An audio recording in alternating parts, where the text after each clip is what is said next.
The promised child, Isaac, had grown. The sound of laughter filled Abraham's tent as he celebrated his son's weaning with a great feast. It was a day of joy, a day that marked God's faithfulness to his promise. But nearby, Sarah's eyes caught sight of Ishmael, the son of Abraham and Hagar the Egyptian, laughing and mocking young Isaac. The joy in her heart turned bitter.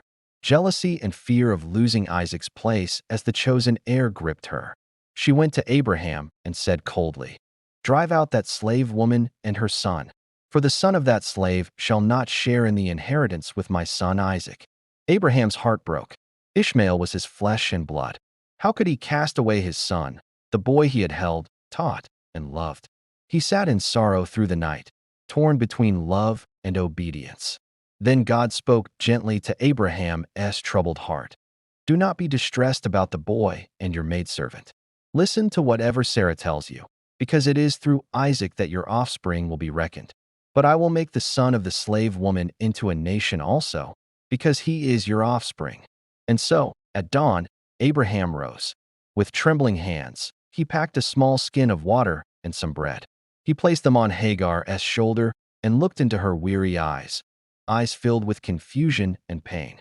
Then, with Ishmael beside her, they turned and walked away into the wilderness of Beersheba. The sun grew fierce. The sand burned beneath their feet. The water ran out, and hunger set in. Ishmael's steps slowed until he could go no further.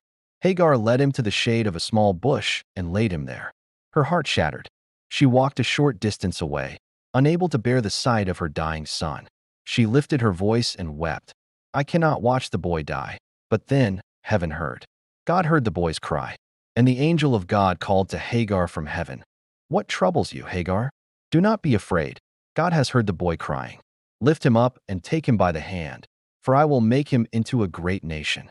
At that moment, God opened her eyes, and she saw a well of water glistening nearby. She ran to it, filled the skin, and gave Ishmael a drink. Strength returned to him.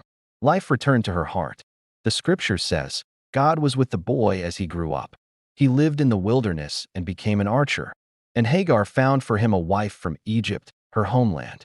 This story is more than tragedy. It's a story of divine compassion. Even when people reject us, God never abandons us.